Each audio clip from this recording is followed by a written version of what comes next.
Anthony, do you know why you got our business? And I said, well, customer service? No. Price? No. I said, what was it? He said, persistence. Which is long term. And that's how you build a business, because you're not always selling every single day. You're nurturing your business to expand with these customers who refer you, right? And that was my business card. That I instead of having an actual little business card, I gave people my book. It showed that I was a published author. It gave them the idea of what it was that I talked about in non-manipulative selling.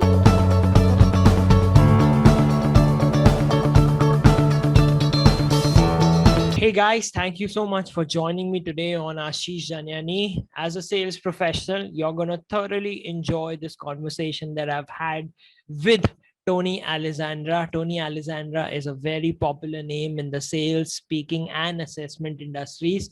Think of a man who's been a speaker for the last 37 years. Think of somebody who's already been credited in the Hall of Fame.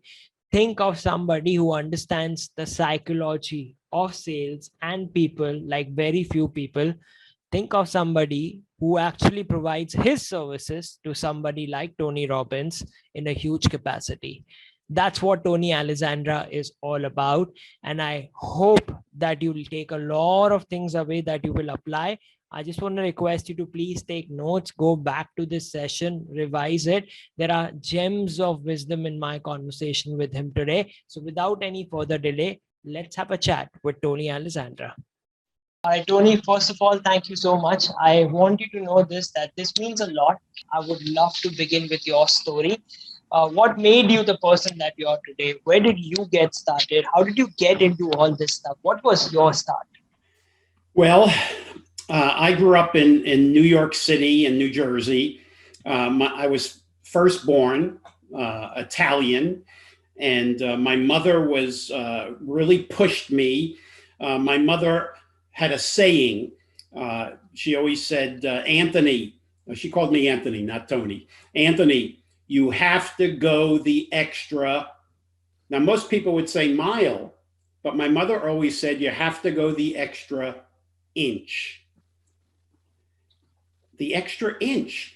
And she said, going the extra mile is hard. Going the extra inch is easy. And she said, when I tell you to go the extra inch, I want you to try to improve just a little every day in each area of your life, whether it's financial, mental, physical, emotional, in all these areas, just do a little bit more. Walk one extra block each day, learn one new word each day, give one more compliment each day, invest one more nickel each day. So that was the initial upbringing. I went to Catholic school, and in Catholic school, every month they had the students going out to family and friends, in the neighborhood, trying to sell something to fund the Catholic school. So one month it might be raffles for a car. Another month it could be chocolate bars. Another month, magazines, and so on. And almost every month I would win these contests. And people would say, Tony, you're a born salesperson. Well, that stuck in my head, certainly. And when I eventually went away to college, I went to the University of Notre Dame in Indiana. I worked my way through college because my parents couldn't afford it. I worked my way through college selling. For the sixth time right now, while you and I speak, it's the same book I was listening in the morning, and I've been following it for the sixth time. I'm sorry to cut you on that. Really? Unbelievable. It just got me. Is it a great book? Tony, I can't tell you the impact it's had on me. And more often than not, in my coaching, 50% of the time, I suggest this book, and I've never had a person tell me that it did not work for them. I think it's a gem. Yeah. So could you imagine? Here I am with the author of this book. He is guiding me on my journey to become a PhD.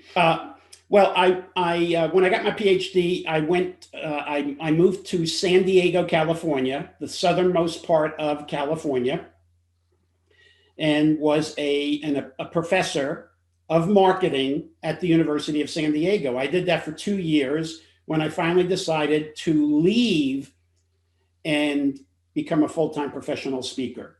Over the years, from 1979, January of 79, which, by the way, that was the day that I became a speaker, January 1st of 1979, and that was the month that my first book came out. That book was called Non-Manipulative Selling. And that was my business card. That instead of having an actual little business card, I gave people my book. It showed that I was a published author. It gave them the idea of what it was that I talked about in non-manipulative selling. It really was the impetus for my speaking career. So over the years, I averaged about 100 paid speeches per year all over the world. But I was traveling so much that I was getting burned out. As of today, I have 12.5 million frequent flyer miles on American Airlines. That's how much I have been traveling. Oh my God. So in 2000, I went to all of my staff of my speaking business. I said, I'm going to spin you off into your own business.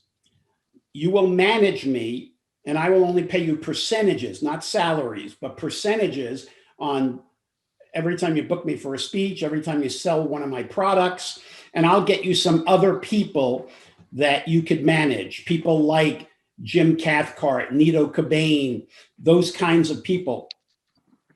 And that's when I started my assessment business as a full-time business. And as that business grew, I started speaking less and less and less. So that was in 2000. Here we are, 2021.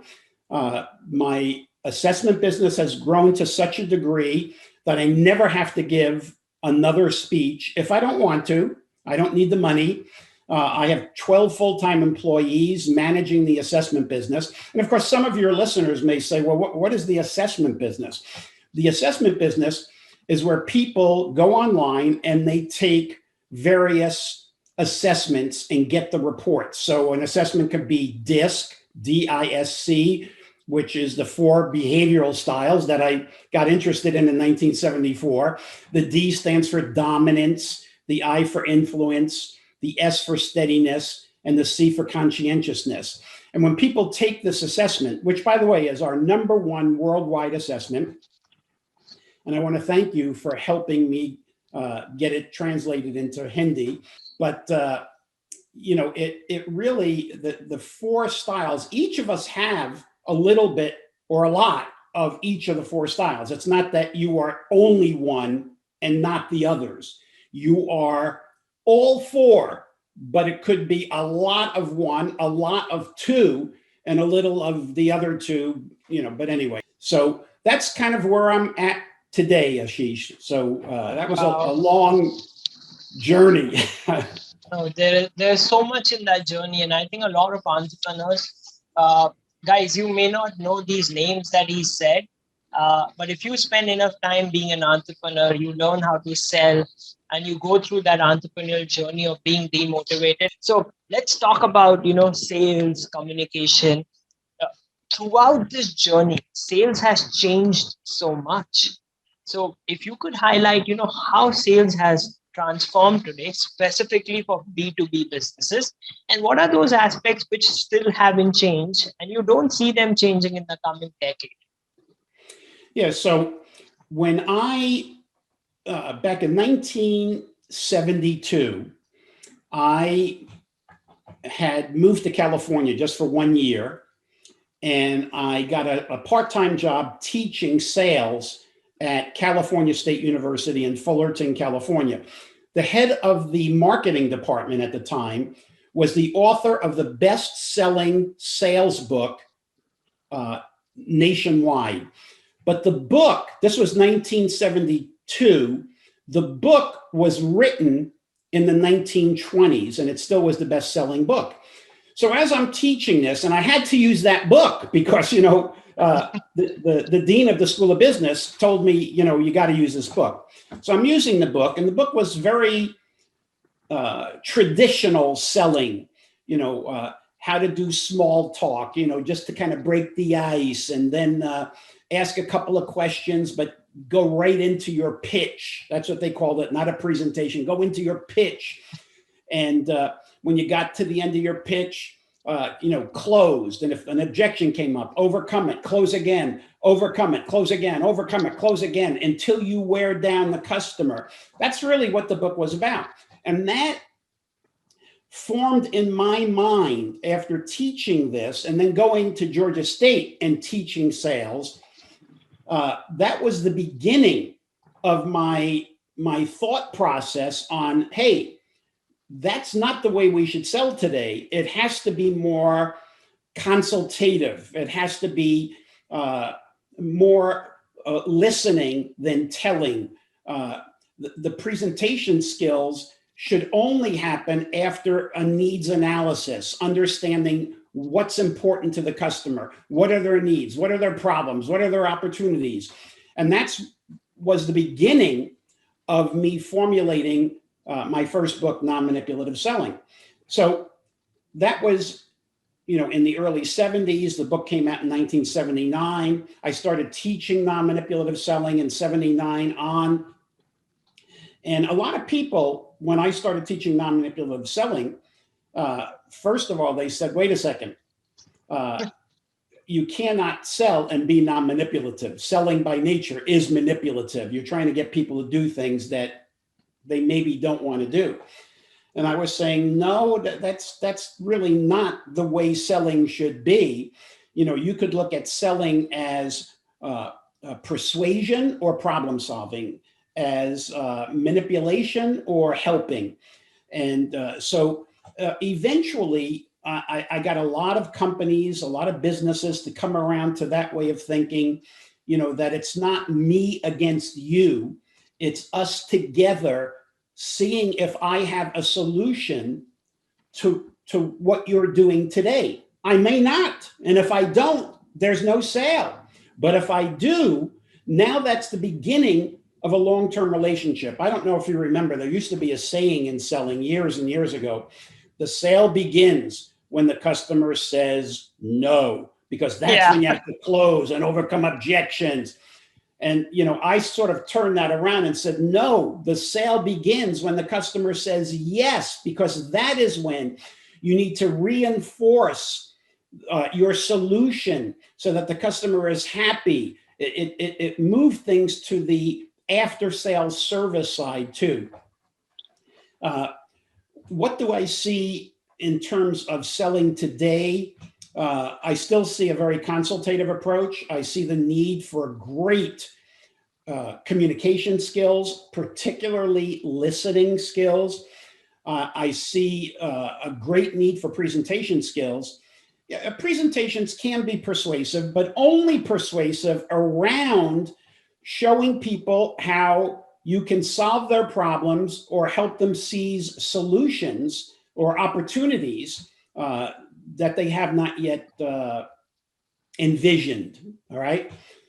So great communication and listening skills, great presentation skills. I think today it's also very important that salespeople have, from a personal development point of view, are they are great at goal setting. You cannot, you need to know what your destination is. That's the way to get to where the destination is. So goal setting is important because you have to have a vision of where you would like to be. So one of the big transitions in selling, which has happened much quicker than people thought, is more face-to-face electronically. Not as much now where it is face-to-face physically, but it's electronic. Is that a good thing or a bad thing? No, I think it's a good thing. I think, first of all, because of this, I'm able, for instance, to make many more calls than I would be able to make if it were in person. Now, I don't want to say that. I still think in person, shaking hands, eye to eye, getting to really size up and measure the other person is still very important. I'm not saying let's do away with face-to-face in person. I'm just saying that this is a really good alternative. It's especially good when you are reinforcing relationships with present customers, checking in with them, letting them see you. So I think that's really important. I do believe that it's crucial that we refine our ability to do a needs analysis. Instead of going in and pitching a solution before we know if there's even a need for that, I think it's absolutely crucial that we refine our ability to ask questions and seek feedback and get involvement from the customer. I think instead of me, if you were my customer, instead of me trying to pitch a solution to you, how about you and me trying to find a way to make your situation better together, not It's me. long term. Yeah. So that's where I think selling is. I mean, it's still a helping profession. Wow. Okay, I've got so many questions. I'm going to combine this because you hit on some very important parts. For instance, Tony, so this is the tricky part of it. Is competition more or is competition actually lesser? Because there are lesser good people I see who are consultative in their approach to selling, as you suggest, which is long term. And that's how you build a business, because you're not always selling every single day. You're nurturing your business to expand with these customers who refer you more, right? So if I put all this together, my question to you is, how should prospecting and meetings be done? Can you give an example of a prospecting cycle? Where should we use email? Where should we use LinkedIn? Where should we use a phone today? And then when we are face to face, if an example of how you would go about a meeting. Yeah, I would think that in the prospecting arena, where we really haven't had our first meeting, yes, we're relying on email and chat and LinkedIn, et cetera. I think that this is a great way, especially face-to-face, to develop a relationship with people. And, maybe I'm not even selling on my first Zoom meeting. Maybe it is developing rapport and trust, making sure people know who I am and they like me, or at least feel comfortable with me. I may do a little bit of information gathering and then say, look, Ashish, I've learned a lot in our visit today. Would it be okay with you? Now, notice what I'm doing here. I'm asking permission. Would it be okay with you if we schedule another Zoom meeting? Let me go back and let all of this information sink in and see if I can come up with any ideas that may in fact help this relationship or move it forward. And if I can't, we'll just have our next Zoom meeting and I'll tell you, hey, I tried, but quite frankly, what you're doing now, I cannot improve on. Or it may be a meeting where I come back and say, Ashish, I've done a lot of thinking. I've looked around on the internet. I've talked to some of my colleagues, and here's where I think I can help you, and move forward from there. So I find like two kinds of salespeople that, and I want to ask you this question because it frustrates me when I'm looking for vendors, freelancers to work with us. One is people who know this and they don't do it. They still go back to the pattern of, all right, you'll speak again. And they don't have a pitch, just the way you right, did. right. When you were saying this, of course, I felt good about it because you were going to look into my business and give me insights and see if you can help me. I mean, it's just a no-brainer that I feel good about that. So why don't people do it after knowing this? Second is, people don't live up to their expectations, Tony. So they Right. come in, but they don't show up. and it just frustrates because it's so difficult to find the right person. Why is it like that? Did you have an answer to this? I wish I did. I just think a lot of people are lazy. Uh, not all people, but a lot of people are lazy. A lot of people don't write things down, so they miss commitments. Uh, they may, in fact, on the first call, be a little disheartened and decide I'm not going to follow up. This person's, making a decision ahead of time that, hey, you know what, this is not a good prospect, or there's no way I'm going to sell this prospect. This is why goal setting is so important. If you go onto a call and you don't know what your goal is for that call, it kind of goes like this.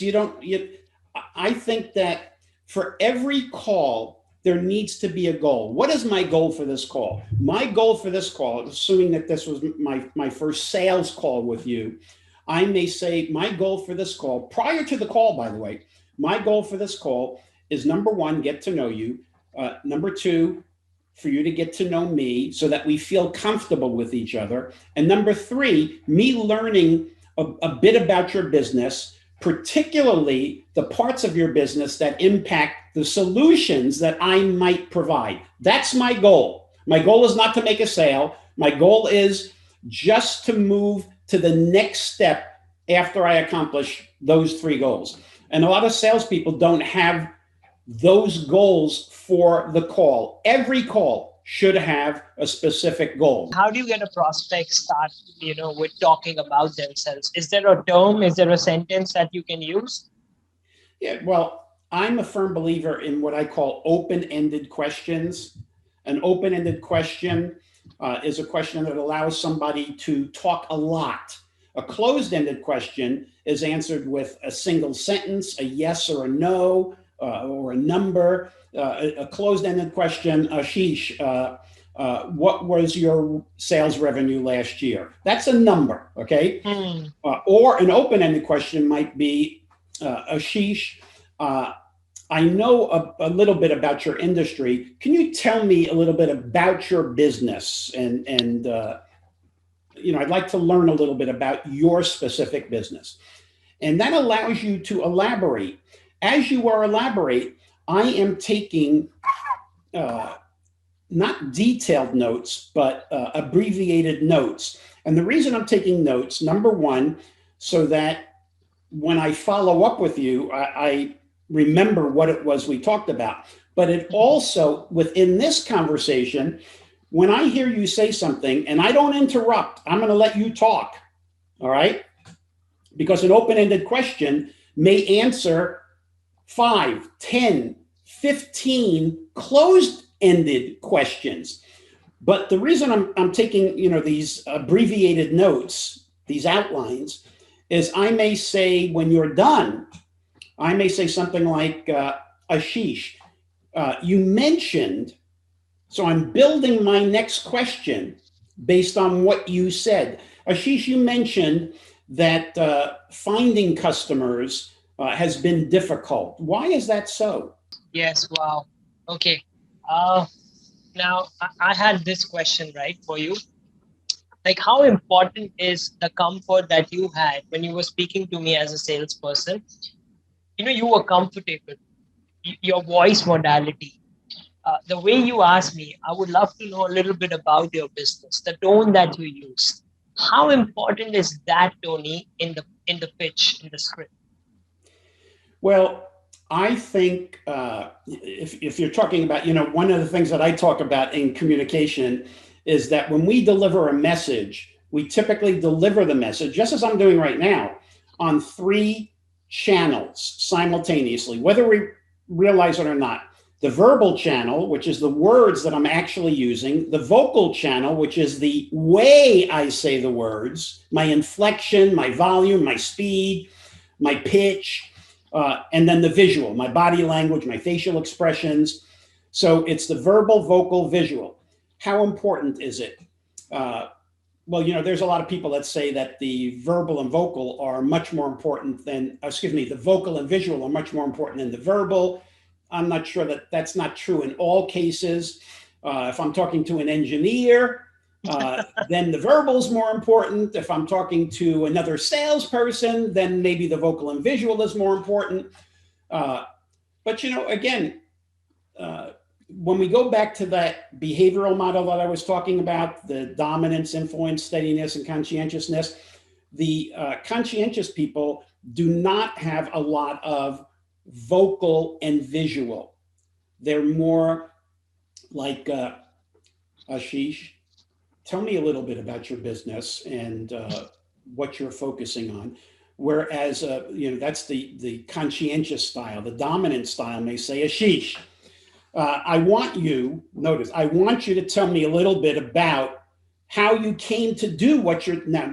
The steady person, the steadiness person may say, Ashish, I really love hearing about stories about how people got into the business and what they do, and especially the people related aspect. See how I'm going with that? It's softer. Yes. Whereas the influence style may say, Ashish, I love to hear stories about how people started business and how it's grown and the types of customers that they've chosen. What's your story? See, all of them work, but it's different for different people. So, yeah. But see, adaptability is me knowing what your style is. Yes. And you practice that. Yeah, you could practice it. There's no question about it. That's one of the things that we teach when we talk about adaptability. Adaptability has two parts. It is flexibility and versatility. Flexibility is your willingness to change, and versatility is your ability to change. Mm. These are things that people can learn and can help them improve the way they do business and the way they come across to other people. And I'll tell you, initially, you got to think about these things when you're first learning it and you're dealing with people. You're saying, well, is this person fast-paced or slower-paced? You're thinking about it, but after a while, it becomes a natural behavior. Ashish, I don't know if this is an actual question, by the way. Do you either play golf or tennis, either of those two? I've played tennis, but it's been a while. Never got on the golf course. Never learned it yet. And nor have I. But let's say, okay, so you played tennis, and if you really wanted to get better at tennis, a lot better, maybe you go to a coach. Yes. And the coach says, Ashish, that's not the way that you do a backhand stroke. Here's what you should be doing. And he shows you what to do, and then you try to do it, and it doesn't feel comfortable, does it? Not at all. It's not what you're naturally, so you try it, and you try it again, and you try it again with the coach, and you got to think about it. Wait a second. But after a while, if you have the coach, and if you practice and practice, it becomes habitual behavior. You don't even have to think about it. You do it. Yes. And that's the same with any behavior, whether it's communication skills, adaptability, questioning skills, selling skills. As you learn something new, it feels uncomfortable at first because you haven't done it before. But once you practice it and stick with it, see, most people, because it feels uncomfortable at the beginning, I've never done it that way. It feels uncomfortable. It doesn't feel natural. Let me go back to the old way. And they never grow. They never get better. Ashish, you may have gathered, I don't know if you put two and two together here, where I was saying, hey, I went to college in the 60s, about my age. But in another couple of months, actually less than a couple of months, I'll be 74 years old. So wow. 74, okay? I still follow my mother's advice, going the extra inch. Now, some people may say, hey, at 74, why grow? I mean, you should be retired by now. And I tell people, well, I am semi-retired because I only work 8 hours a day now. But hey, for the rest of my life, I will keep growing. I'm learning new languages. I do crossword puzzles. I'm constantly trying to improve myself. As much as I've tried to improve myself since I was a little kid, 5, 6 years old, so we're almost 70 years of constant improvement. I'm not there yet. I'm always trying to improve.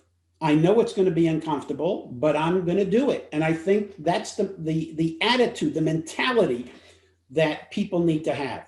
Constant improvement. I know, Tony, I know people at 35 and 40 who tell me that they're old.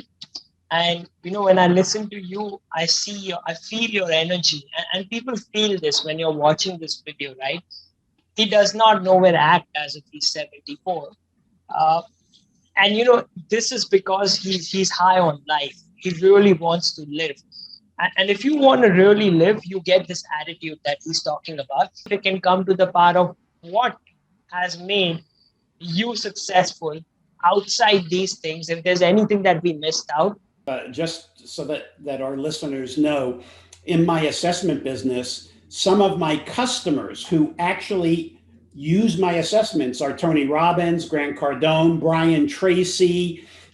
Those are the kinds of people that are on my site using our assessments. But when it comes to prospecting, one of the things that I do, and I try to tell my employees to do, is to look at our present business and decide where are the best customers, or who are our best customers? What's our top 20%?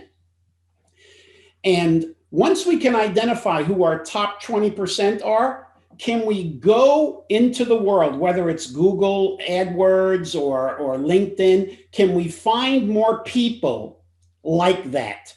That's the prospecting. And we reach out to those people just to try to get an initial conversation started with them. Once the initial conversation starts, I want to find out what they're doing, why they're doing it, how it's working. Because a lot of people, again, in the assessment business, a lot of people that we reach out to as prospects already are using assessments. So it's not that they don't use assessments. They're using assessments from my competitors. Well, I want them to use my assessments. How did I get Tony Robbins? He was using somebody else. I had to go in there. Well, I had to go in there and find out, tell me what's working and tell me what you would like to see work differently and better. And once I found that out, I was able to show how we can do those things that they wanted to do better. And we did them better than their present supplier and eventually switched over to us. And this happens over and over and over again. But I will tell you, you asked what makes me different? Persistence, not pushiness, persistence. So there was a customer. I had known this guy for 40 years. I didn't know he was a big assessment user. My bad. I didn't know that. Yeah. So he decided he was unhappy with his present provider, and he does a lot of business, a lot. And he told me what he didn't like about his present supplier. I told him that, this is what we can do for you. And we talked back and forth, and eventually he said to me, Tony, I just don't think you can do what we need done, and I'm going to have to go in a different direction. And I said, I appreciate that, but how do you know what I can do without letting me show you what I can do? Let me show you what I can do. No cost. Let me show you that those things you want done, not only can we do them, but we can do them well. Would you give me that opportunity? And he said, all right, I'm going to give you that opportunity because, we know each other. And when all was said and done, we got his business, big business. And by the way, he's the one who said to me, and he has a deep voice, and he always calls me Anthony. Now, he doesn't call me Tony. Anthony, do you know why you got our business? And I said, well, customer service? No. Price? No. I said, what was it? He said, persistence. Persistence. You kept at it. He says, I love that in salespeople, especially if it's persistence with a solution that you know is going to work for this person. So again, I really want your listeners to know there's a difference between persistence and pushiness. All right. I'm persistent when I know I can help. And I will tell you, every so often, it just doesn't work. I was working on another huge account, one of the biggest we've ever tried. They're using a competitor. And believe me, I know, I showed them how I can save them time and money with as equal or better product. And, every so often, even though they acknowledge, you're right, too many other things are happening in our business, and this would be a big monumental change. So at this time, we cannot do anything. So I didn't get the business. Now, there's one word. I did not get the business yet. Yeah, there you go. I was just going to say that. You're still going to persist, right? Oh, I'm going to persist. Now, I'm not going to persist. I'm not going to talk to them, for maybe another 3 or 4 months.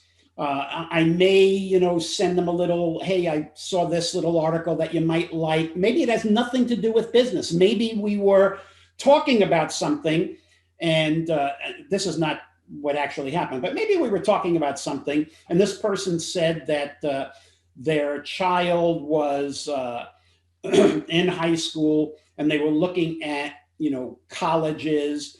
And I see an article about how people go about choosing a college. And I may just send something. Let's make believe that was you. And I may send something to you and just say, Ashish, you had been mentioning about your son or daughter looking at various colleges. I came across this article and I immediately thought of you and your child. Enjoy. Nothing to do with our business. A lot to do with our relationship. Yes. Yes, you're so right. People like Brian Tracy, if you know who Brian Tracy is. Of course. One of the things that make him so successful, he is incredibly well-read. So his knowledge base is so extensive because he reads so much. It would not be unusual for Brian Tracy to read a book in a day or two. I mean, he really reads a lot, and he writes a lot too because of that. Your desire to help, your ability to communicate, your ability to adapt your approach, your ability to build that relationship and trust, your persistence, the ability to get the customer involved in the buying process as opposed to just sitting there and listening to you and then eventually just saying yes or no. I think those are all crucial. Taking away from you is though sales has changed a lot, but the principles of it haven't changed. Persistence, communication, and caring for your customer, nurturing the relationship, being a good person, not spreading yourself thin too much, being out there and then building a business with your customer, not outside your customer. I think these are the things that I've taken away from you, and it just gives me the confidence back that sales is a good thing. It's still the same. It's going to be the same no matter if we do it like this or if we do it with a handshake. These principles will stay out there. Thank you so much. Thank you so much. Thank you. Pleasure. We speak again. All right. You have a great day.